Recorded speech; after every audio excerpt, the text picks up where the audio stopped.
Hello दोस्तों, कैसे हैं आप सब। तो दोस्तों, हमारे चैनल में उत्तराखंड की निःशुल्क सीरीज चल रही है जिसमें कि आपको कंप्लीट कोर्स कराया जा रहा है। दोस्तों, हमारी उत्तराखंड जिला सीरीज चल रही है। उत्तराखंड जिला सीरीज में हम लोग पढ़ रहे थे देहरादून जिला। तो देहरादून जिले के 4 पार्ट हम लोग कंप्लीट कर चुके हैं। आज ये हमारा 5वां पार्ट होने वाला है। देखिए, आज की वीडियो थोड़ी लंबी होगी क्योंकि मैं नहीं चाहता इसके बाद कोई और पार्ट आए आपका देहरादून का। 5 पार्ट में मैं इस देहरादून जिले को कंप्लीट करना चाहता हूँ। तो जो भी जानकारी देहरादून जिले की बची हुई है, हम इस 5वें पार्ट में ही उसको कंप्लीट करेंगे। चलिए शुरुआत करते हैं। सबसे पहले हम लोग शुरुआत करते हैं देहरादून जिले में जो भी जल विद्युत परियोजनाएं हैं उनके बारे में, या फिर ऊर्जा संसाधन है उनके बारे में। तो देखिए, उत्तराखंड जल विद्युत निगम लिमिटेड की स्थापना कब होती है? सन 2000 में। एक क्वेश्चन ये आता है, उत्तराखंड जल संस्थान का गठन कब होता है? देखिए, यहाँ पर से तो अलग अलग क्वेश्चन है ये, लेकिन थोड़ा सा यहाँ पर कंफ्यूजिंग रहता है, इसलिए मैंने इन दोनों को यहाँ पर साथ लिख दिया है। उत्तराखंड जल संस्थान का गठन कब होता है? 26 अगस्त 2002 को। अगर क्वेश्चन ये बनता है उत्तराखंड जल संस्थान का प्रधान कार्यालय कहाँ पर है, तो आपका उत्तर क्या हो जाएगा? देहरादून में। तो ये आपको ध्यान रखना है। अंतर देखिए, यहाँ पर जल विद्युत निगम है और यहाँ पर है जल संस्थान। उत्तराखंड जल विद्युत निगम लिमिटेड अगर आपसे पूछे तो आपका उत्तर क्या हो जाएगा? सन 2000। और उत्तराखंड जल संस्थान अगर आपसे पूछे तो उत्तर क्या हो जाएगा? 2002। चलिए ठीक है। उसके बाद देखिए, परियोजनाएं जो आती हैं उनके बारे में हम लोग पढ़ते हैं। सबसे पहले आती है ढालीपुर परियोजना। ढालीपुर परियोजना जैसे कि कहाँ पर है? देहरादून में है। और किस नदी पर है? यमुना नदी पर। कितने मेगावाट की? 51 मेगावाट की। देखिए, पिछला वाला हमारा जो जिला रहा था उस जिले में भी मैंने आपको ये बताया था कि जो मेगावाट है वो हर परियोजना का महत्वपूर्ण नहीं होता है। उत्तराखंड में 100 से 200 से ऊपर ही कुछ जल विद्युत परियोजनाएं हैं, तो इतने सारे मेगावाट याद करना पॉसिबल नहीं है। तो जो बड़ी बड़ी और जो फेमस जो जल विद्युत परियोजनाएं हैं उनसे संबंधित मेगावाट एग्जाम में पूछ ले जाते हैं। बाकी छोटी मोटी होती हैं उनसे संबंधित मेगावाट एग्जाम में नहीं पूछे जाते हैं। पूछे भी जाते हैं तो बहुत कम पूछे जाते हैं। इतने सारे कहाँ याद करते हुए रहेंगे। चलिए ठीक है। तो ढालीपुर जो परियोजना है 1965 से 70 के बीच में ये शुरू होती है। उसके बाद देखिए, छिबरो परियोजना बहुत महत्वपूर्ण है, देहरादून जिले में है और ये टॉन्स नदी पर है। 240 मेगावाट की है और 1974 से 76 के बीच में इसको शुरू किया जाता है। खोदरी परियोजना ये भी देहरादून में है, यमुना नदी पर है और 1983 से 84 के बीच में इसको शुरू किया गया था। कुल्हाल परियोजना ये कहाँ पर हो जाएगी? देहरादून में। ये किस नदी पर है? यमुना नदी पर। हथियारी परियोजना कहाँ पर है? देहरादून में। और ये किस नदी पर है? यमुना नदी पर। तो बहुत महत्वपूर्ण ये परियोजनाएं हैं, इनमें से एक भी आपको मिस नहीं करनी है। चलिए बढ़ते हैं आगे। उसके बाद देखिए, अगली आती है ढकरानी परियोजना। कहाँ पर है? देहरादून में। और किस नदी पर है? यमुना नदी पर। चलिए ठीक है। उसके बाद देखिए, बहुत महत्वपूर्ण आता है हमारे पास किसो बांध या किसो बांध परियोजना। किस नदी पर है? बहुत ही महत्वपूर्ण दोस्तों ये प्रश्न है, ये क्वेश्चन बार बार बनता रहता है एग्जाम में, तो नोट कर लेंगे। किसो बांध परियोजना या किसो बांध किस नदी पर है? तो ये है टॉन्स नदी पर और देहरादून जनपद में है। देखिए, 600 मेगावाट की यह परियोजना है और 253 मीटर इस बांध की ऊंचाई है। देखिए, अगर हम लोग बात करते हैं ना टिहरी बांध की, तो टिहरी बांध की जो ऊंचाई है 260.5 मीटर है। और देखिए, ये सबसे ऊंचा बांध है। देखिए, टिहरी बांध के बारे में हम लोग अगली वीडियो में पढ़ेंगे जो हमारे टिहरी जनपद का आएगा। तो देखिए, 260 और 253 में ज़्यादा फर्क नहीं है। तो ये बहुत महत्वपूर्ण रहेगा किसो बांध, और इसका जो 600 मेगावाट है ये भी बहुत महत्वपूर्ण रहेगा। अगर मैं बात करूं कि किसो बांध की जो लंबाई है वो कितनी है, तो 680 मीटर इसकी लंबाई है। अगर मैं बात करूं किसो बांध जो परियोजना है इससे कौन कौन से राज्य लाभान्वित होंगे, तो हरियाणा, राजस्थान, उत्तर प्रदेश, दिल्ली, उत्तराखंड। और उत्तराखंड को तो मिलेगा ही मिलेगा। तो इन राज्यों को हरियाणा, राजस्थान, उत्तर प्रदेश, दिल्ली, उत्तराखंड को इस परियोजना से लाभ मिलेगा। किस परियोजना से? किसो बांध परियोजना से। अब देखिए, यहाँ से एक बहुत महत्वपूर्ण क्वेश्चन निकल के आता है कि किसो बांध परियोजना को राष्ट्रीय परियोजना कब घोषित किया था? तो ये किया था सन 2016 में। नोट कर लेंगे, किसो बांध परियोजना को राष्ट्रीय परियोजना कब घोषित किया गया? तो सन 2016 में किसो बांध परियोजना को राष्ट्रीय परियोजना घोषित किया गया था। चलिए ठीक है। उसके बाद देखिए, मोस्ट इंपोर्टेंट एक क्वेश्चन और आ गया, लखवाड़ बांध। लखवाड़ बांध कहाँ पर है? यमुना नदी पर, देहरादून में। 204 मीटर इसकी ऊंचाई है, बहुत ऊंचा बांध है। तो ये भी नोट करेंगे। देखिए, इनकी ऊंचाई आपको याद करनी है, इसकी ऊंचाई भी याद करनी है और इसकी ऊंचाई भी याद करनी है, इंपोर्टेंट है। तो लखवाड़ बांध के बारे में हम लोग कुछ बातें जान लेते हैं जो कि महत्वपूर्ण है। देखिए, 1976 में क्या होता है? 1976 में योजना आयोग ने इस प्रोजेक्ट को अपनी मंजूरी दी। 1987 से क्या हुआ? 1987 से इस प्रोजेक्ट पर काम होना शुरू हो गया था। देखिए, फिर से समझेंगे अच्छे से, मैं इसको लिखता हूँ थोड़ा थोड़ा। देखिए, 1906, इसको एक बार आप लोग नोट भी कर लेंगे इसको। 1976 में क्या हुआ था? लखवाड़ बांध जो हमारी परियोजना थी, इस परियोजना को या इस प्रोजेक्ट को योजना आयोग के द्वारा मंजूरी दी जाती है। उसके बाद 1987 में क्या होता है, इस प्रोजेक्ट पर काम शुरू होता है। 1992 में क्या होता है, 1992 में इस प्रोजेक्ट पर काम रुक गया। फिर 2017, इतने लंबे समय के बाद सन 2017 में पुनः काम शुरू किया गया, परंतु एनजीटी ने इस पर रोक लगा दी। किसने? एनजीटी ने इस पर रोक लगा दी। फिर देखिए 2021 में, 2021 हमारा अभी चल ही रहा है, ये मैंने करंट अफेयर में भी मैंने आपको ये क्वेश्चन कराया था। तो 2021 में अब लखवाड़ बांध को विधिवत तरीके से मंजूरी मिल गई है। तो दोस्तों ये बहुत महत्वपूर्ण प्रश्न रहेगा, कब? 2021 में लखवाड़ बांध को अब विधिवत मंजूरी मिल गई है। तो इतने चरणों से ये गुजरा है और अब इसको विधिवत मंजूरी मिल गई है। तो देखिए इसकी ऊंचाई महत्वपूर्ण रहेगी 204 मीटर, और 2016 में इसको राष्ट्रीय, 2016 में नहीं, 2008 में लखवाड़ बांध को राष्ट्रीय परियोजना घोषित किया गया था। ये भी आपको नोट कर लेना है, इसलिए मैंने यहाँ पर एक क्वेश्चन मार्क लगाया है। फिर देखिए अगली आती है इचारी बांध परियोजना। इचारी बांध परियोजना कहाँ पर है? देहरादून में। और किस नदी पर है? टॉन्स नदी पर है। और देखिए ये बहुत महत्वपूर्ण रहेगी इचारी बांध, नोट कर लेंगे इसको भी। व्यासी जल विद्युत परियोजना कहाँ पर है? यमुना नदी पर है, ये भी नोट कर लेंगे। उसके बाद देखिए एक आती है गलोगी जल विद्युत परियोजना। बहुत ही कंफ्यूजिंग टाइप में ये परियोजना है, बहुत सारे बच्चे यहाँ पर से कंफ्यूज भी रहते हैं। कंफ्यूज क्यों रहते हैं? क्योंकि अलग अलग किताबों में अलग अलग डेटा दिए गए हैं। तो देखिए फिलहाल आपको ये कैसे याद करना है, इसको हम लोग समझते हैं। देखिए 500 गुणा 2 किलोवाट क्षमता वाली लघु जल विद्युत परियोजना है। इसकी जो स्थापना होती है मंसूरी में भट्टा फॉल पर की गई थी। यहाँ पर इसको हटा देंगे, थोड़ा सा मिस्टेक से लग गया है। 500 गुणा 2 किलो मेगावाट वाली लघु जल विद्युत परियोजना की स्थापना मंसूरी में भट्टा फॉल पर की गई थी। काफ़ी बार दोस्तों ये क्वेश्चन एग्जाम में आ चुका है। क्यों आ चुका है? क्योंकि यह मैसूर के बाद देश का दूसरा तथा उत्तर भारत का प्रथम विद्युत संयंत्र है। तो बहुत ही महत्वपूर्ण ये प्रश्न है। मैं ये देखिए पहले तो ऐसे क्वेश्चन बन जाएगा कि उत्तर भारत का प्रथम विद्युत संयंत्र कौन सा है, तो आपका उत्तर क्या हो जाएगा? गलोगी जल विद्युत परियोजना। या उत्तराखंड का सबसे पुराना जल विद्युत संयंत्र कौन सा है, तो ये है गलोगी जल विद्युत परियोजना। तो चलिए अब इसके बारे में हम लोग, इसकी जो तिथियां हैं उनके बारे में हम लोग बात करते हैं, जहां से बहुत सारा कन्फ्यूजन क्रिएट हो रखा है। देखिए गलोगी जल विद्युत परियोजना से संबंधित एग्जाम में प्रश्न बनता रहता है, तो ये बहुत महत्वपूर्ण रहेगा। स्थापना वर्ष के बारे में हम लोग बात करते हैं। देखिए इसका स्थापना वर्ष तो दे रखा है किताबों में, 1906 1907 दे रखा है। लेकिन जो गलोगी जल विद्युत परियोजना का जो बोर्ड लगा हुआ है ना, एक बोर्ड, वो बोर्ड की फोटो तो वैसे मेरे पास है, 1 मिनट आपको दिखाने का प्रयास मैं करता हूँ।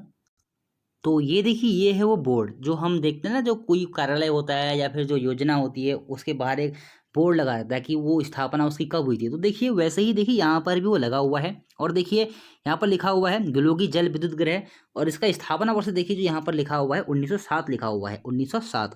लेकिन किताबों में हमको क्या मिलता है? 1906 1907। तो यही आपको याद करना है। आयोग तो किताबों का ही सही मानता है, लेकिन वास्तव में देखिए जो गलोगी जल विद्युत परियोजना है उसका बोर्ड जो है वो क्या कहता है? 1907। देखिए यहाँ पर सब कुछ लिखा हुआ है, जैसे कि स्थापना वर्ष लिखा हुआ है, इकाई संख्या लिखा हुआ है, जो इसका जो भी इसके बारे में जो जानकारी दे रखी है, यहाँ पर सारी जानकारी इसमें दे रखी है। और देखिए योजना का प्रकार कैसा है? रन ऑफ रिवर इस योजना का प्रकार है। एक क्वेश्चन यहाँ से दोस्तों और महत्वपूर्ण है, इसको नोट करेंगे आप लोग। यहाँ पर से क्या महत्वपूर्ण है एक क्वेश्चन देखिए, ये लिखा हुआ है स्रोत। जो गलोगी जल विद्युत परियोजना है वो किन नदियों पर है? एक आती है भट्टा फॉल जो मैंने आपको बताया, एक देखिए क्यार कुली धारा, इसको भी आप लोग नोट कर लेंगे। इसको आपको नोट करना है, क्यार कुली धारा भी इसको आपको नोट कर लेना है। स्रोत देखिए भट्टा फॉल तो है ही है, साथ में क्यार कुली धारा भी आपको नोट कर लेनी है। हो सकता है अगले एग्जाम में आपको भट्टा फॉल देखने को ना मिले, क्यार कुली धारा देखने को मिल जाए, तो इसको आपको नोट कर लेना है। चलिए ठीक है, बढ़ते हैं हम लोग अपने टॉपिक की ओर। तो ये तो आपने जान लिया इसका स्थापना वर्ष। अब हम लोग बात करते हैं यहाँ से उत्पादन कब शुरू होता है, मतलब बिजली का उत्पादन यहाँ से कब शुरू होता है। देखिए परीक्षा वाणी में हम लोग देखते हैं, हमें इसका उत्तर शायद 1912 देखने को मिलता है। लेकिन देखिए 1909 से ही गलोगी जल विद्युत परियोजना से विद्युत का उत्पादन होना शुरू हो गया था। यहाँ पर देखिए मैंने क्वेश्चन मार्क लगा रखा है, कुछ समझाने के लिए आपको लगा रखा है। 1909 में क्या हुआ था? 1909 में गलोगी जल विद्युत परियोजना से क्या हो गया था? मसूरी क्षेत्र में विद्युत का उत्पादन होना शुरू हो गया था। और जो गलोगी जल विद्युत परियोजना है वो कहाँ पर है? मसूरी में ही है। 1912 डेट हमें क्यों दी गई है? 1912 में 1912 में मसूरी जल विद्युत परियोजना से देहरादून जिले में भी विद्युत पहुंचाई जाने लगी, यानी कि देहरादून भी जगमग होने लगा 1912 में। 1909 में मसूरी में, 1912 में बिजली पहुंचती है गिलोगी जल विद्युत परियोजना से। कब? 1912 में। कहाँ? देहरादून में। अगर हम लोग राजेंद्र बलौदी की किताब उठाते हैं तो वो तो अलग ही चलते हैं, 1914 उनकी डेट मिलती है।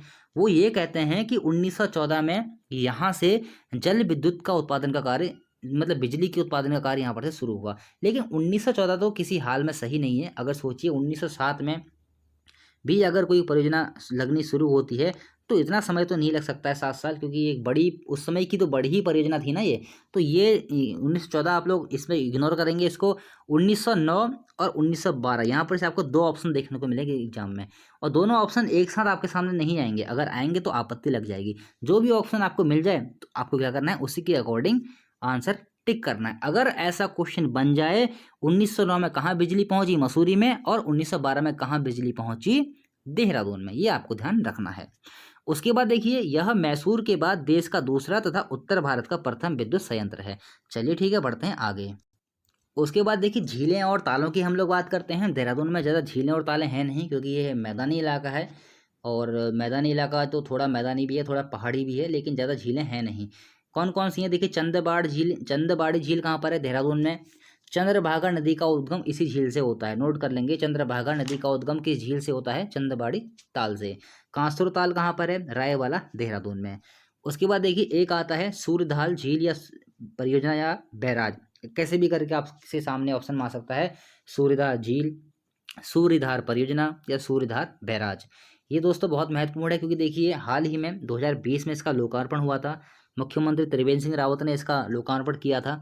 तो यहाँ से क्वेश्चन महत्वपूर्ण हो सकता है। डायरेक्ट क्वेश्चन पूछा जाएगा, सूर्यधार झील या सूर्यधार परियोजना या सूर्यधार बैराज कहाँ पर है? देहरादून में। इसका लोकार्पण कब होता है? 29 नवंबर 2020 को। लागत कितनी थी इसकी? 64 करोड़ की। लंबाई 550 मीटर और चौड़ाई इसकी थी 28 मीटर। और देखिए, जाखंड नदी पर, इसको नोट कर लेंगे। जो सूर्यधार जो झील है वो किस नदी पर है? जाखंड नदी पर है, डोईवाला, देहरादून में। ये सारे के सारे टॉपिक आपको नोट करने हैं। उसके बाद एक आता है जानकी सेतु। ये देखिए 2006 में इसकी आधिकारिक शुरुआत हुई थी, लेकिन किन्हीं कारणों से ये भी नहीं बन पाया था। उस टाइम पे भी थोड़ा समय लिया। कहाँ पर है? देहरादून में। उद्घाटन कब होता है इसका? 20 नवंबर 2020 को। 3 लेन पुल है। देखिए, 3 लेन पुल है और पैदल पुल है ये। 3 लेन पैदल पुल है ये। उसके बाद देखिए, यह जोड़ता है ऋषिकेश मुनि की रेती को स्वर्ग आश्रम से। यह जोड़ता है। स्वर्ग आश्रम कहाँ पर है? पौड़ी में। तो ये आपको ध्यान में रखना है। जानकी सेतु कहाँ पर है? ये हो जाएगा ऋषिकेश में। चलिए ठीक है, बढ़ते हैं आगे। दोस्तों, आप लोग यकीन नहीं करेंगे, अभी मैं, इतनी गर्मी हो रही है लेकिन मैं अभी पंखा बंद करके बैठा हूँ। जानते हैं क्यों? अगर मैं पंखा ऑन करता हूँ तो पंखे की जो आवाज़ आती है ना, वो रिकॉर्ड हो जाती है, इसलिए आपको सुनने में मज़ा नहीं आएगा। थोड़ी जो वॉइस, जो नॉइस उत्पन्न हो जाती है। तो यकीन मानिए, अभी मैंने पूरा पंखा बंद कर रखा है और पूरा पसीने से मैं तरबतर हो रखा हूँ आपको पढ़ाने के लिए। देखिए, मैं इतनी मेहनत कर रहा हूँ तो आप लोगों को भी मेहनत करनी पड़ेगी। मुझे इतना पसीना आ रहा है कि मेरे पूरे कपड़े भीगे हुए हैं। इतने पसीने में भी मैं आपके लिए, इतनी गर्मी में भी मैं आपके लिए वीडियो रिकॉर्ड कर रहा हूँ। तो जो जितनी मेहनत मैं आपके लिए कर रहा हूँ, आपको भी उतनी ही मेहनत करनी है अपने नोट्स बनाने में और उसको याद करने में। चलिए ठीक है। तो देहरादून जिले के उद्योग हम लोग देख लेते हैं। बहुत सारे उद्योग हैं, यहाँ से क्वेश्चन बनते हैं। सबसे पहले हम लोग जानते हैं सिडकुल के बारे में। एक पिछली वाली वीडियो में भी मैंने आपसे सिडकुल का जिक्र किया था और पूछा भी था सिडकुल की फुल फॉर्म बताइए।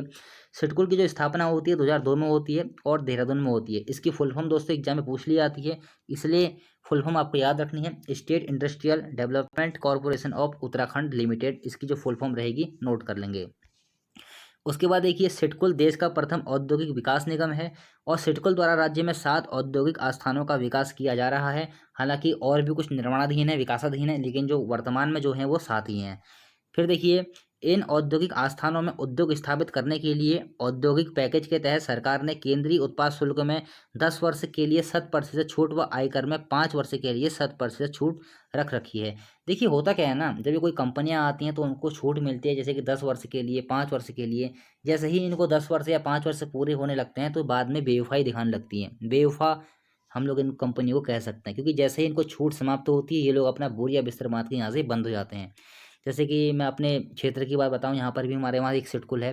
तो ये हमारे वहाँ सिडकुल में भी जैसे ही 10 साल पूरे हुए तो यहाँ पर से भी जो जो कंपनियाँ थी भाग गई, अधिकांश कंपनियाँ यहाँ से निकल ली। जब तक छूट उनको थी तब तक रही, बाद में वो भाग गई। चलिए ठीक है, बढ़ते हैं आगे। उसके बाद देखिए एकीकृत औद्योगिक आस्थान, ये कहाँ पर है? फार्मासिटी सेलाकुई। इसका विकास किसने किया? देहरादून में, सिडकुल नहीं किया है। देखिए इसको ऐसे देखिए, जो एकीकृत औद्योगिक आस्थान है ना, इसके नाम से तीन है। ये हम लोग जब अलग अलग जिले पढ़ेंगे तो हम लोग पढ़ते जाएंगे।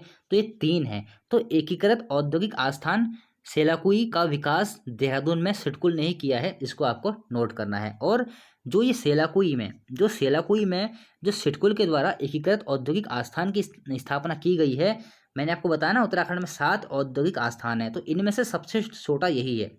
अगर हम लोग बात करते हैं सबसे छोटा कौन सा, क्षेत्रफल की बात कर रहे हैं हम लोग, क्षेत्रफल में सबसे छोटा कौन सा हो जाएगा? 7 औद्योगिक आस्थान है, उनमें से सबसे छोटा कौन सा हो जाएगा? एकीकृत औद्योगिक आस्थान सेलालुकुई वाला, फार्मासिटी सेलालुकुई वाला। ये देखिए तीन है इस नाम से तीन है राज्य में, लेकिन जो सेलाकुई वाला है वो सबसे छोटा रहेगा क्षेत्रफल में। चलिए ठीक है। उसके बाद देखिए आईटी पार्क, जो कि सहस्त्रधारा देहरादून में है, इसका विकास भी सिडकुल के द्वारा ही किया गया है। चलिए ठीक है। और जो उत्तराखंड में जो 7 औद्योगिक आस्थान हैं जिनकी स्थापना सिडकुल के द्वारा की गई है, उसमें से 2 देहरादून में है। दो की ये दोनों के दोनों देहरादून में रहेंगे। एक तो एकीकृत औद्योगिक आस्थान और दूसरा आईटी पार्क, ये दोनों कहाँ पर हो जाएंगे? देहरादून में। उसके बाद देखिए सेलाकुई, जो कि देहरादून में है। देखिए सेलाकुई जो इलाका है ना, वो देहरादून में ही है। तो सेलाकुई में अधिकतर दवा और जड़ी बूटी संबंधी उद्योग स्थापित किए जा रहे हैं।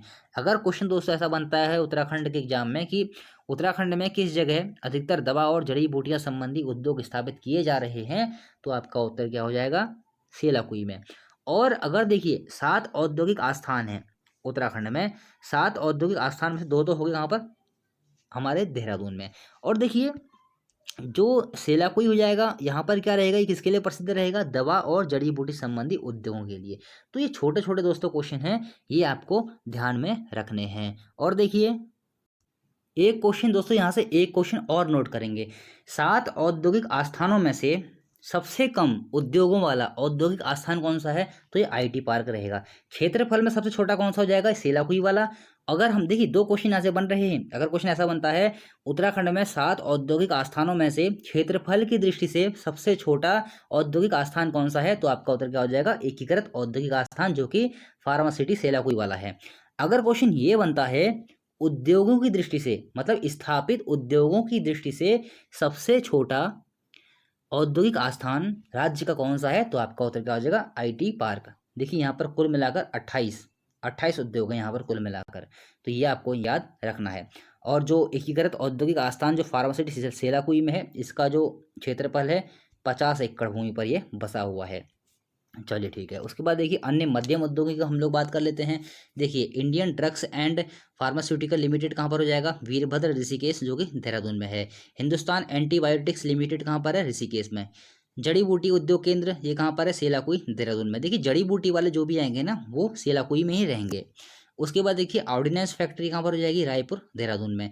डील, ये कहाँ पर हो जाएगा? रायपुर, देहरादून में। ये क्वेश्चन दोस्तों आ भी चुका है। तो यहाँ पर जो भी लिखे हुए हैं ना, ये बहुत महत्वपूर्ण है। ये बार बार दोस्तों एग्जाम में क्वेश्चन बन चुके हैं, इसलिए एग्जाम की दृष्टि से बहुत महत्वपूर्ण रहेंगे। चलिए ठीक है, बढ़ते हैं आगे। उसके बाद देखिए आपटो इलेक्ट्रॉनिक्स, ये कहाँ पर हो जाएगा? रायपुर, देहरादून में। रेशम सहकारी संघ, ये कहाँ पर है? प्रेमनगर, देहरादून में। ये क्वेश्चन भी कई बार बन चुका है। रेशम सहकारी संघ कहाँ पर हो जाएगा? प्रेमनगर, देहरादून में। और देखिए इसी रेशम सहकारी संघ में रेशम के कीड़ों को पालने तथा कोकून उत्पन्न करने का प्रशिक्षण दिया जाता है, इसी रेशम सहकारी संघ में। अभी आगे मैं इसको नोट करवा दूंगा। सिल्क पार्क कहाँ पर है? देहरादून में। इसका निर्माण कब से शुरू होता है? 2007 में। डेट बहुत महत्वपूर्ण रहेगी, याद रखेंगे। विनोबा भावे ग्रामो उद्योग कहाँ पर हो जाएगा? देहरादून में। स्थापना कब होती है? 1954 में। Uttarakhand state organic certification agency कहाँ पर हो जाएगी? देहरादून में। स्थापना कब होती है? 2006 में। राज्य में सर्वाधिक सीमेंट फैक्ट्रियाँ कहाँ पर है? ये भी देहरादून में है। ये क्वेश्चन दोस्तों बहुत महत्वपूर्ण है, नोट करेंगे। उसके बाद देखिए राज्य में सर्वाधिक व सबसे कम संयुक्त स्कंद कंपनियां वाले जिले। सर्वाधिक, अगर क्वेश्चन ऐसा बनता है राज्य में सर्वाधिक संयुक्त स्कंद कंपनी वाला जिला कौन सा है, तो आपका उत्तर क्या हो जाएगा? देहरादून। राज्य में सबसे कम संयुक्त स्कंद कंपनियों वाला जिला कौन सा है, तो आपका उत्तर क्या हो जाएगा? चंपावत। उसके बाद देखिए रेशम कीट पालन एवं कोकून उत्पादन प्रशिक्षण केंद्र कहाँ पर हो जाएगा? तो रेशम सहकारी संघ प्रेमनगर, देहरादून में। जो हमने भी ये पढ़ा ना, रेशम सहकारी संघ प्रेमनगर, देहरादून, तो इसी के अंतर्गत ही रेशम कीट पालन व कोकून उत्पादन का प्रशिक्षण केंद्र बनाया गया है। चलिए ठीक है, बढ़ते हैं आगे।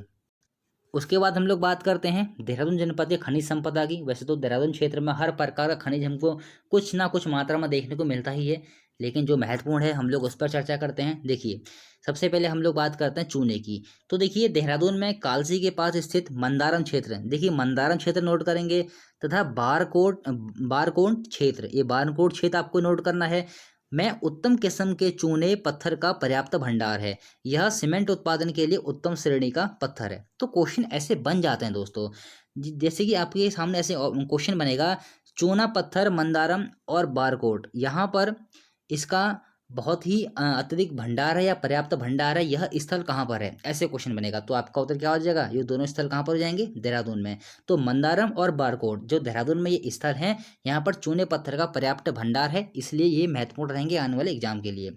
मसूरी में क्रीम रंग का भारी व सख्त चूना भंडार उपलब्ध है। ये क्वेश्चन दोस्तों बन भी चुका है कि उत्तराखंड के किस जगह पर क्रीम रंग का भारी व सख्त चूने का भंडार है, तो आपका उत्तर क्या हो जाएगा, मसूरी में। तो ये मंदारम क्षेत्र, बारकोट और ये मसूरी आपको याद रखना है, यहाँ पर हमें चूने के भंडार देखने को मिलते हैं, और मसूरी में क्रीम रंग का भारी व सख्त चूने का भंडार उपलब्ध है। उसके बाद देखिए, ऋषिकेश में नीलकंठ, पठरानु, बेली व भाडसी गांवों के पास चूना पत्थर भंडारों की खोज की गई है। और देखिए, एक आता है डोई वाला क्षेत्र, कहाँ पर है, देहरादून में। तो डोई वाला क्षेत्र देहरादून में भी चूने के भंडार देखने को मिलते हैं। तो ये महत्वपूर्ण क्षेत्र रहेंगे। मंदारम हो गया, देखिए मैं एक बार गोले मार दे रहा हूँ कौन कौन से महत्वपूर्ण हैं। मंदारम क्षेत्र, बारकोट क्षेत्र, मंसूरी, ऋषिकेश के देखिए कुछ गांव हैं, इनको नोट कर लेंगे, और डोई वाला क्षेत्र। तो देहरादून में इतनी जगह पर हमको जो चूना पत्थर है वो उसके भंडार हमको उपलब्ध होते हैं। तो ये दोस्तों बहुत महत्वपूर्ण रहेगा, और इनमें सबसे महत्वपूर्ण है मसूरी वाला। मसूरी में जो क्रीम रंग का भारी व सख्त चूना उपलब्ध है। उसके बाद देखिए, अगला आता है संगमरमर। संगमरमर मुख्य रूप से देहरादून एवं टिहरी जिलों में मिलता है। मुख्य रूप की हम लोग मुख्य रूप से बात कर रहे हैं, इसका मतलब देहरादून में अत्यधिक मात्रा में हमको मिलता है। तो ये दोस्तों ये क्वेश्चन बहुत महत्वपूर्ण है। उत्तराखंड में किस जगह पर संगमरमर मुख्य रूप से मिलता है, तो देहरादून व टिहरी में। खड़िया, जैसे हम लोग चाक बोलते हैं, मसूरी के समीप स्थित महागांव और कियारकुली खड़िया के मुख्य क्षेत्र हैं। तो ये नोट करेंगे, कियारकुली और महागांव देहरादून में किस चीज़ के लिए क्षेत्र प्रसिद्ध हैं, तो ये हैं खड़िया या चौक के लिए। इनका उपयोग क्या है, खड़िया का उपयोग क्या है, उर्वरक, पोर्टलैंड सीमेंट और प्लास्टर ऑफ पेरिस में इसका उपयोग किया जाता है। चलिए ठीक है, बढ़ते हैं आगे। उसके बाद देखिए, बेराइट्स बहुत महत्वपूर्ण है। बहुत महत्वपूर्ण क्यों है, क्योंकि देहरादून में इसके पर्याप्त भंडार हैं, और राज्य में सिर्फ और सिर्फ देहरादून में ही बेराइट्स पाया जाएगा। नोट कर लेंगे, राज्य में सिर्फ और सिर्फ देहरादून में ही बेराइट्स पाया जाता है, इसलिए एग्जाम की दृष्टि से बहुत महत्वपूर्ण है। देखिए, रॉक फॉस्फेट, फास्फोराइट, डोलोमाइट के देहरादून में इनके भी भंडार आपको देखने को मिलते हैं। देखिए, ये जो छोटे छोटे तो हर कुछ ना कुछ खनिज पाया ही जाएगा, लेकिन जो बड़े खनिज हैं, जो बड़े भंडार हैं, तो वो एग्जाम की दृष्टि से महत्वपूर्ण रहते हैं। अगला आता है गंधक। देखिए, जो गंधक उत्तराखंड में जो मिलता है, वो सहस्त्रधारा जो प्रपात है उसके जल में मिलता है। कहा यह जाता है कि जो सहस्त्रधारा जो जलप्रपात है, यहाँ नहाने से त्वचा संबंधी जो रोग होते हैं वो दूर हो जाते हैं। तो सहस्त्रधारा प्रपात भी हम लोग आगे पढ़ेंगे। फिलहाल आपको याद रखना है कि देहरादून में गंधक कहाँ पाया जाता है, तो सहस्त्रधारा प्रपात के जल में। जिप्सम देहरादून के धपीला क्षेत्र तथा खियरकुली भाटा गांव के पास जिप्सम पाया जाएगा। उसके बाद देखिए, उपयोग क्या है जिप्सम का, सीमेंट, गंधक और अमोनियम सल्फेट के निर्माण में जिप्सम का उपयोग किया जाता है। चलिए ठीक है, अगला आता है सिलिका सैंड, जिसे सीसा बोलते हैं। देखिए, देहरादून के टॉन्स घाटी क्षेत्र के कुमा बुरेला तथा मुघोला गांव में महत्वपूर्ण रहेगा ये। देहरादून के टॉन्स घाटी क्षेत्र के कुमा बुरेला तथा मुघोला गांव में सिलिका सैंड, सीसा पाया जाएगा। फिर देखिए, राज्य सरकार की 4 अप्रैल 2001 में निर्धारित खनिज नीति के अनुसार वनीय क्षेत्र में खनन का कार्य किसका रहेगा, उत्तराखंड वन विकास निगम का। और राजस्व क्षेत्रों में किसका, जो राजस्व क्षेत्रों में जो खनन करेगा वो कौन करेगा, जैसे गढ़वाल का क्षेत्र है तो वहाँ गढ़वाल मंडल विकास निगम करेगा, और कुमाऊं का क्षेत्र है तो वहाँ कौन करेगा, कुमाऊं मंडल विकास निगम। तो दोस्तों ये प्रश्न बन सकता है, उत्तराखंड में राजस्व क्षेत्रों में जो खनन का कार्य है, वनीय क्षेत्रों में जो खनन का कार्य है वो कौन करेगा, कुमाऊं में कुमाऊं मंडल विकास निगम, गढ़वाल में गढ़वाल मंडल विकास निगम। और देखिए, यहाँ पर देखिए, ये थी हमारी राजस्व क्षेत्रों की बात।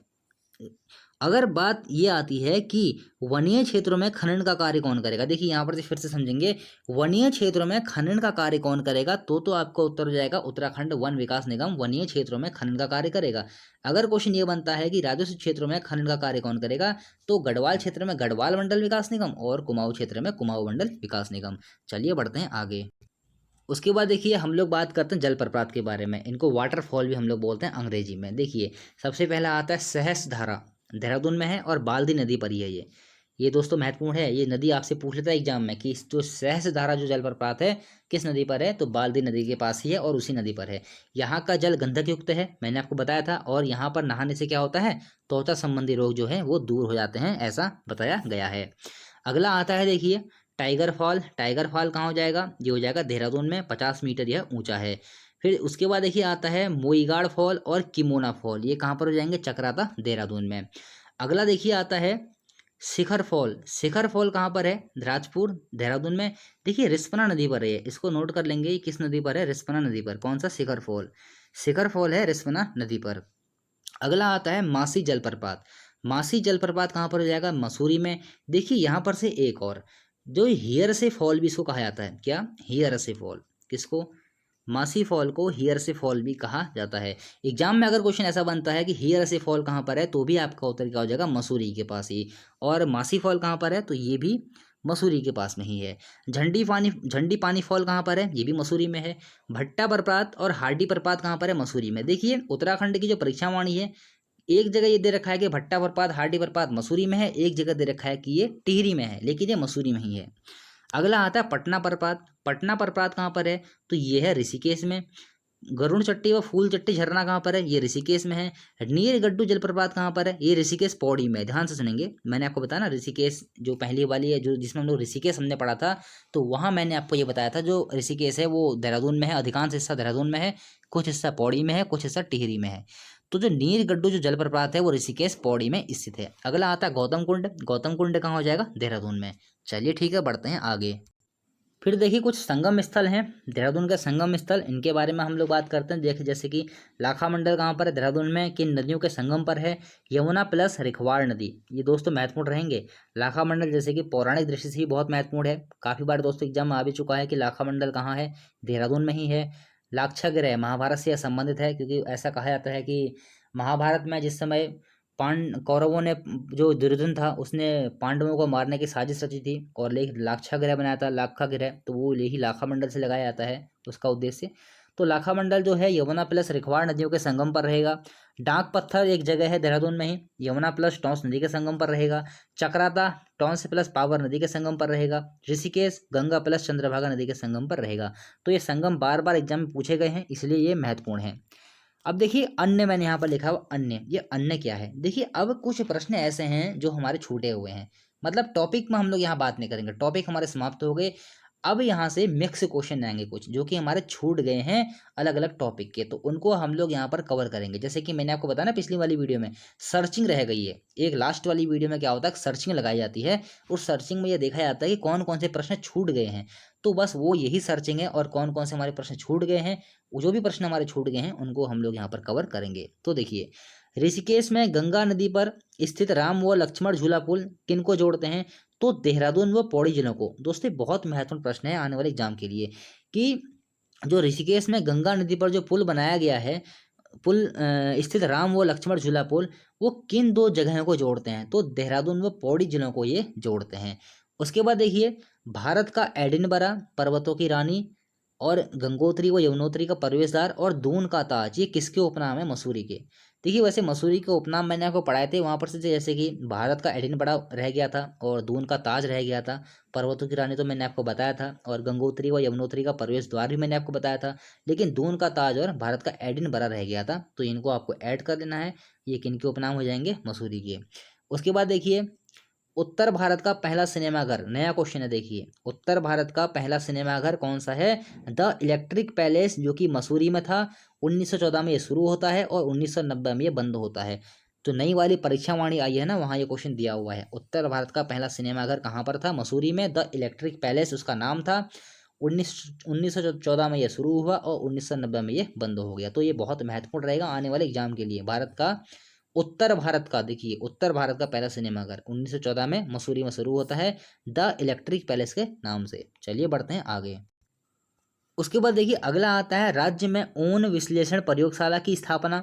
ये की गई है पशुलोक ऋषिकेश में। देखिए पशुलोक के बारे में मैंने आपको कुछ ब्रिटिश काल में पढ़ाया था। पशुलोक में जैसे कि गांधी जी की शिष्या आती हैं, उन्होंने भी वहाँ पर एक आश्रम स्थापित किया था। ये सब मैं आपको ब्रिटिश काल में पढ़ा चुका हूँ, तो जो जो चीज़ें हम लोग पढ़ चुके हैं उनको दोबारा डिस्कस नहीं करेंगे। लेकिन यहाँ से ये एक प्रश्न महत्वपूर्ण रहेगा कि राज्य में ऊन विश्लेषण प्रयोगशाला की स्थापना कहाँ पर की गई है, तो ये की गई है पशुलोक ऋषिकेश में। इसको नोट कर लेंगे, बहुत महत्वपूर्ण दोस्तों ये प्रश्न रहेगा। उसके बाद देखिए ऊन, एक क्वेश्चन आता है ऊन श्रेणीकरण एवं क्रय विक्रय केंद्र की स्थापना। ये दोस्तों अलग अलग क्वेश्चन है, लेकिन थोड़े कंफ्यूजिंग वाले हैं, इसलिए मैंने यहाँ पर दोनों को साथ लिख दिया है। अगर क्वेश्चन ये बनता है कि ऊन श्रेणीकरण एवं क्रय विक्रय केंद्र की स्थापना कहाँ पर की गई, तो ये की गई मुनि की रेती टिहरी में। और राज्य में ऊन विश्लेषण प्रयोगशाला की स्थापना कहाँ पर की गई, पशुलोक ऋषिकेश में। चलिए ठीक है। उसके बाद देखिए केंद्र द्वारा मिनी स्पाइसी या मसाला, मिनी स्पाइस पार्क, या फिर इसको हम लोग कह सकते हैं मिनी मसाला पार्क। मिनी स्पाइस कहें मिनी मसाला कहें, बात एक ही है। स्पाइस अंग्रेजी में है, मसाला हिंदी में है। तो केंद्र द्वारा मिनी स्पाइस पार्क कहाँ पर प्रस्तावित है, तो ये दो जगह पर प्रस्तावित है राज्य में, ध्यान रखेंगे। एक तो है सहसपुर देहरादून में, एक का सितारगंज उधम सिंह नगर में। उसके बाद देखिए अगला आता है आसन बैराज। आसन बैराज एक तो क्यों प्रसिद्ध है, ये प्रवासी पक्षियों के लिए काफी प्रसिद्ध है। यहाँ प्रवासी पक्षी आते रहते हैं, इस कारण भी ये आसन बैराज बहुत ही प्रसिद्ध है। फिर देखिए पूर्वी यमुना नदी, पूर्वी यमुना नहर व आसन नदी के संगम पर है ये। कौन सा, आसन बैराज जो हो जाएगा पूर्वी यमुना नहर व आसन नदी के संगम पर है। और डाक पत्थर देहरादून में है ये। 1967 में ये बनाया गया था, 1967 में इसका निर्माण कार्य प्रारंभ किया गया था। तो डेट बहुत महत्वपूर्ण रहेगी इसकी, 1967। और पूर्वी यमुना नहर व आसन नदी के संगम पर ये स्थित है, डाक पत्थर देहरादून में। उसके बाद देखिए आसन बैराज से बने जलाशय को आसन जलाशय या ढालीपुर झील भी कहा जाता है। तो हो सकता है कभी कभी ऐसे प्रश्न बन जाए कि ढालीपुर झील किसे कहा जाता है, तो आसन बैराज को ही कहा जाता है। आसन जलाशय भी आसन बैराज को ही कहा जाएगा। उसके बाद देखिए भूकंप मापी स्टेशन। राज्य में 3 जगह पर भूकंप मापी स्टेशन बनाए गए हैं। कहाँ कहाँ पर, देहरादून, टिहरी और गरुड़ गंगा। तो ये बहुत महत्वपूर्ण है। क्वेश्चन दोस्तों बन सकता है कि राज्य में इनमें से किन जगहों पर, 4 ऑप्शन रहेंगे, 4 ऑप्शन आपके सामने रहेंगे। 3 तो यही रहेंगे, देहरादून, टिहरी और गरुड़ गंगा। एक ऑप्शन ऐसा रहेगा जो अलग रहेगा। तो ऐसे क्वेश्चन बनेगा यहाँ पर से कि राज्य में इनमें से किस जगह पर भूकंप मापी स्टेशन नहीं बनाया गया है। तो आपको याद रखना है देहरादून, टिहरी और गरुड़ गंगा में तो भूकंप मापी स्टेशन बनाया गया है। 1937 में देहरादून में 8 रिएक्टर स्केल का एक भूकंप आया था, जिससे थोड़ी बहुत क्षति हुई थी देहरादून में। और देखिए देहरादून को जोन 4 में रखा गया है। देखिए उत्तराखंड जोन 4, उत्तराखंड जो भूकंप की दृष्टि से आता है जोन 4 व जोन 5 में आता है। 2 जोन है यहाँ पर, 2 जोन, जोन 4 और जोन 5। जोन 4 में जैसे कि देहरादून हो जाएगा, और हो जाएगा टिहरी हो जाएगा, उत्तरकाशी, उधम सिंह नगर, ऐसे कुछ जिले हैं जोन 4 में। जोन 5 में कुछ अन्य जिले हैं। तो जोन 4 और जोन 5 ये 2 जोन में उत्तराखंड को रखा गया है। ये क्वेश्चन दोस्तों बन सकता है, भूकंप की दृष्टि से उत्तराखंड को किन किन जोनों में रखा गया है। तो जोन 4 और जोन 5 में भूकंप की दृष्टि से उत्तराखंड को रखा गया है। हालांकि जो भूकंप वाले हम लोग अलग से टॉपिक लेंगे, तो वहां पर से इन चीज़ों का हम लोग विस्तार से अध्ययन करेंगे। वन नगर किसे कहा जाता है, तो वन नगर देहरादून को ही कहा जाता है। चलिए ठीक है, बढ़ते हैं आगे। फिर देखिए उत्तराखंड चिकित्सा सेवा चयन बोर्ड की स्थापना कब होती है, तो ये होती है 2015 में। और कहाँ पर, देहरादून में। गुच्चू पानी में रोवर्स केप को डाकुओं का या चोरों की गुफा, डाकुओं की गुफा या चोरों की गुफा, इसको ऐसे लिखेंगे, डाकुओं की गुफा व चोरों की गुफा भी कहा जाता है। थोड़ा सा मिस्टेक हो गया यहाँ पर। गुच्चू पानी में, जो देहरादून में जो गुच्चू पानी है, बहुत ही अच्छा स्थल है, जिसको रोवर्स केप भी कहा जाता है। तो ये इसको डाकुओं का या चोरों का, डाकुओं की यहाँ पर की होगा ऐसे करके, डाकुओं की या चोरों की गुफा भी इसको कहा जाता है। तो अगर दोस्तों एग्जाम में प्रश्न बन गया कि राज्य में डाकुओं की गुफा कहाँ पर है, तो आपका उत्तर क्या हो जाएगा, देहरादून में। या राज्य में चोरों की गुफा कहाँ पर है, तो आपका उत्तर क्या हो जाएगा, देहरादून में। क्योंकि कभी कभी क्या होता है ना, उपनाम से प्रश्न बन जाते हैं एग्जाम में। तो डाकुओं की गुफा पूछ लिया, चोरों की गुफा पूछ ले, तो आपका उत्तर क्या हो जाएगा, देहरादून में। और जो डाकुओं की गुफा या चोरों की गुफा कहा जाता है, किसे कहा जाता है, जो गुच्चू पानी में जो रोवर्स केव है उसी को ही कहा जाता है। फिर देखिए संस्कृत साहित्य एवं कला परिषद का गठन देहरादून में कब किया गया? तो ये किया गया था 2004 में। बहुत महत्वपूर्ण दोस्तों ये प्रश्न है कि संस्कृत साहित्य एवं कला परिषद का गठन कहाँ किया गया है? देहरादून में। और कब किया गया? 2004 में। थोड़ी बहुत हम लोग कृषि की बात करते हैं देहरादून में। तो देखिए, देहरादून को भारत सरकार द्वारा लीची निर्यात जोन में शामिल किया गया है। बहुत महत्वपूर्ण दोस्तों प्रश्न है कि देहरादून को ऐसे क्वेश्चन बनेगा, उत्तराखंड के किस जिले को लीची निर्यात जोन में भारत सरकार के द्वारा शामिल किया गया है? तो आपका उत्तर क्या हो जाएगा? देहरादून जिले को। देखो, लीची नगर भी देहरादून को कहा जाता है। ये दोस्तों क्वेश्चन महत्वपूर्ण रहेगा। उत्तराखंड के किस नगर को लीची नगर कहा जाता है? तो आपका उत्तर क्या हो जाएगा? देहरादून को लीची नगर भी कहा जाता है। फिर देखिए, गेहूं व चावल उत्पादन में पहले स्थान जो देहरादून का जो रहेगा, गेहूं व चावल में, देखिए ऐसे क्वेश्चन है, ऐसे समझेंगे। उत्तराखंड में गेहूं व चावल उत्पादन में देहरादून का प्रथम स्थान है और गन्ना उत्पादन में देहरादून का तीसरा स्थान है। तो ये आपको नोट रखना है। गेहूं और चावल में पहला स्थान और गन्ना उत्पादन में पहला। गन्ना उत्पादन में पहला कौन सा रहेगा? नहीं, गन्ना उत्पादन में तीसरा। गन्ना उत्पादन में पहला जिला कौन सा रहेगा? उधम सिंह नगर। और दूसरा कौन सा रहेगा? हरिद्वार। ये दोनों मैदानी जिले हैं, इसलिए यहाँ पर गन्ने की फसल ज़्यादा होती है। और जो देहरादून रहेगा, इसका स्थान रहेगा तीसरा और गेहूं व चावल में प्रथम। फिर देखिए, खेल अकादमी की स्थापना। खेल अकादमी की स्थापना कहाँ की गई है? देहरादून में। कब की गई? 2001 में। ये भी बहुत महत्वपूर्ण प्रश्न है, काफ़ी बार दोस्तों एग्जाम में आ भी चुका है। वैसे कृषि वाला हमारा एक अलग चैप्टर रहेगा जिसमें हम लोग अलग से इस सब चीज़ों की व्याख्या करेंगे। फिलहाल जो जो महत्वपूर्ण है देहरादून से संबंधित, उसके बारे में यहाँ पर हम लोग चर्चा कर ले रहे हैं। फिर देखिए, विश्व में स्विट्जरलैंड के अलावा मसूरी में विंटरलाइन का मनोरम दृश्य दिसंबर जनवरी में देखने को मिलता है। ये दोस्तों काफ़ी बार एग्जाम में आ भी चुका है कि उत्तराखंड के, ये भारत की हम लोग बात कर सकते हैं, भारत में भी ये विंटरलैंड की घटना कहीं पर नहीं घटित होती है सिवाय मसूरी के। एक स्विट्जरलैंड में और एक मसूरी में, ये विंटरलैंड के लिए दोनों जगह बहुत प्रसिद्ध हैं। तो मसूरी जैसे विंटरलाइन का मनोरम दृश्य राज्य में किस स्थल पर देखने को मिलता है? तो आपका उत्तर क्या हो जाएगा? मसूरी में। और दिसंबर जनवरी में ये देखने को मिलता है। चलिए ठीक है, बढ़ते हैं आगे। फिर देखिए, क्लाउड्स एंड बंगला कहाँ पर है राज्य में? यह है मसूरी में। ये क्वेश्चन दोस्तों छोटे छोटे क्वेश्चन है, इनको नोट कर लेंगे। क्लाउड्स एंड बंगला कहाँ पर है? मसूरी में। म्यूनसिपल गार्डन या कंपनी गार्डन कहाँ पर है? मसूरी में। आज़ादी से पहले बॉटनिकल गार्डन के नाम से यह जाना जाता था। कौन सा? जो म्यूनिसिपल गार्डन या कंपनी गार्डन है, आज़ादी से पहले इसको बॉटनिकल गार्डन के नाम से भी जाना जाता था। क्वेश्चन दोस्तों ऐसे ही बनेगा डायरेक्ट। म्यूनिसिपल गार्डन या कंपनी गार्डन कहाँ पर है? राज्य में मसूरी में। फिर देखिए, ऋषिकेश में चारों भाइयों राम लक्ष्मण भरत शत्रुघ्न के मंदिर हैं। ये क्वेश्चन दोस्तों बन सकता है, क्योंकि देखिए राज्य में ऋषिकेश ही ऐसा स्थल है जहाँ पर चारों भाइयों राम लक्ष्मण भरत शत्रुघ्न के मंदिर देखने को मिलते हैं। राज्य में सिर्फ एक ही स्थल है ये, ऋषिकेश। फिर देखिए, वैसे तो छोटे छोटे अन्य स्थल होंगे, हम लोग प्रसिद्ध स्थलों की बात करते हैं, जो बड़े स्थल हैं उनकी हम लोग बात करते हैं। तो ऋषिकेश ही ऐसा स्थल रहेगा जहाँ पर चारों भाइयों राम लक्ष्मण भरत शत्रुघ्न के मंदिर हैं। फिर देखिए, देहरादून इको सेंसिटिव जोन में कब शामिल किया गया? 1996 में। ये भी महत्वपूर्ण क्वेश्चन है।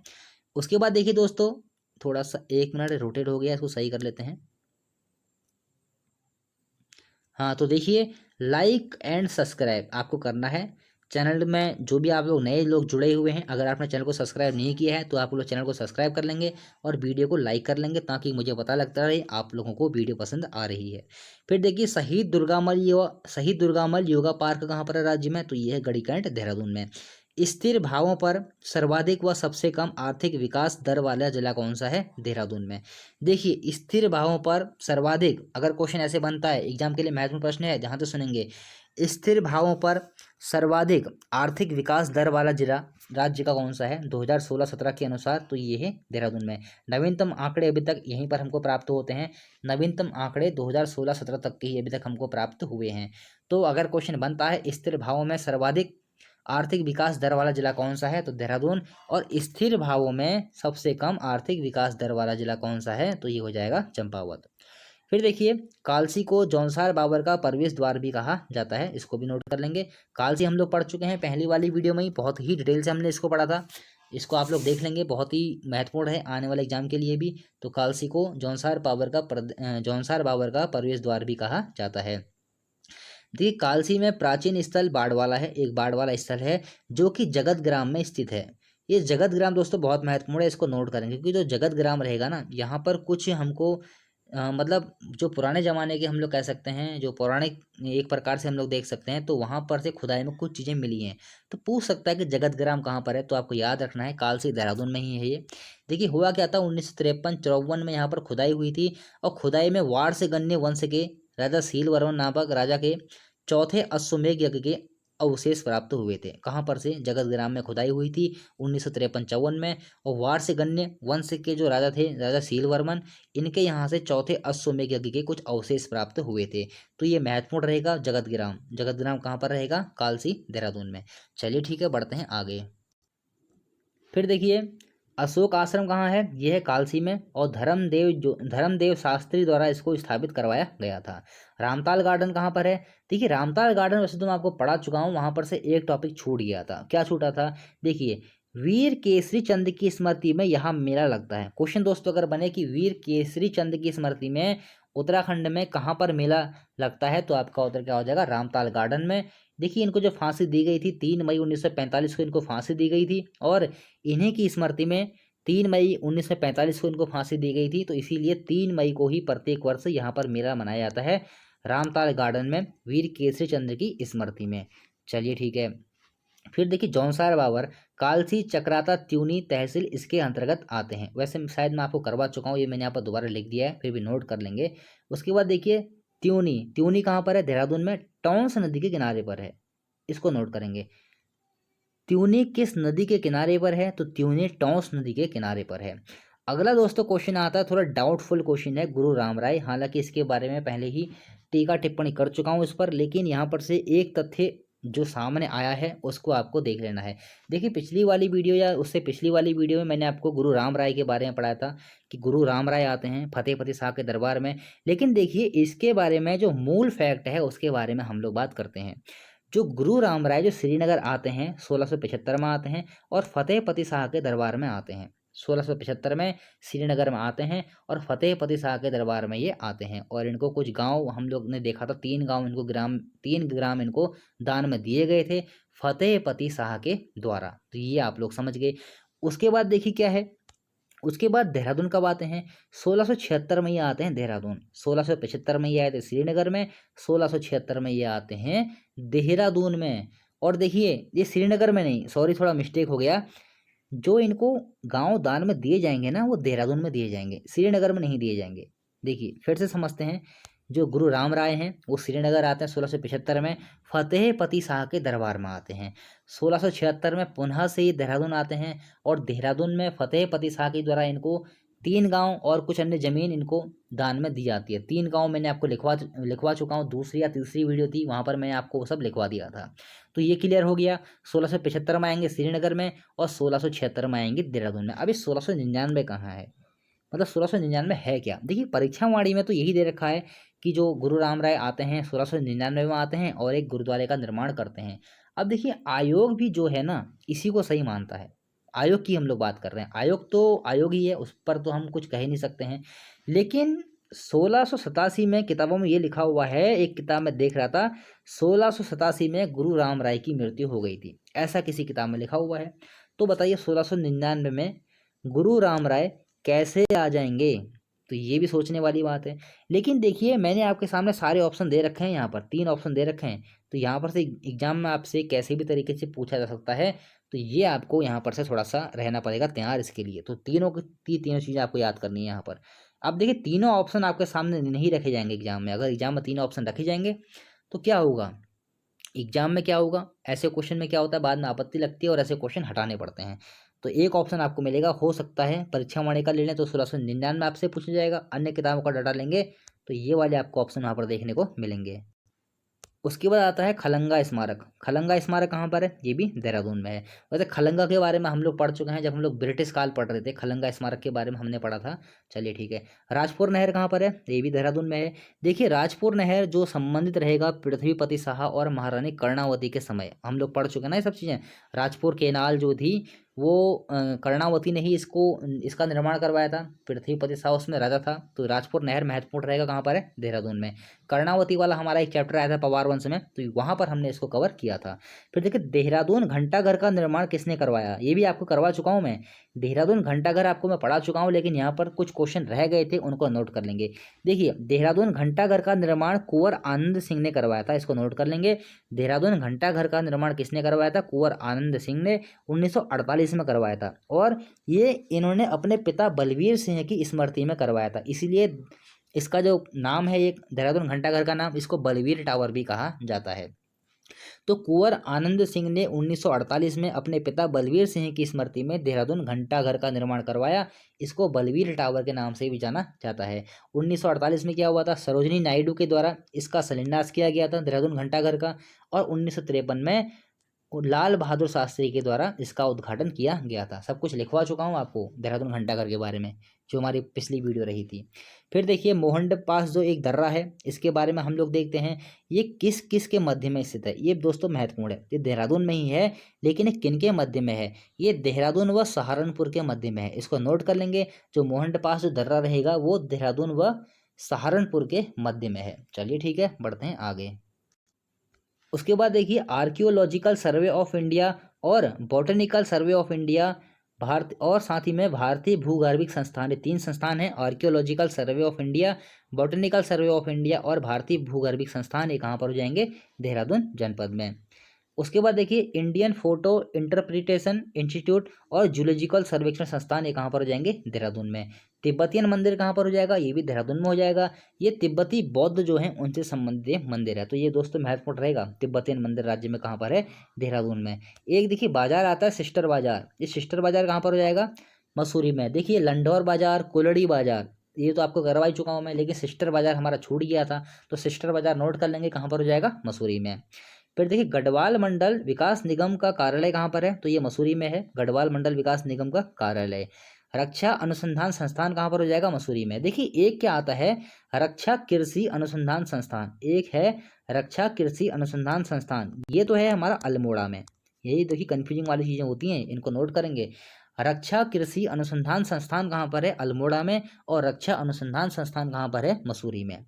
फिर देखिए नेशनल हैंडलूम एक्सपो का नियमित आयोजन कहाँ किया जाता है, प्रत्येक वर्ष ये किया जाता है देहरादून में। नेशनल हैंडलूम एक्सपो का नियमित आयोजन कहाँ पर किया जाता है प्रत्येक वर्ष, तो ये किया जाता है देहरादून में।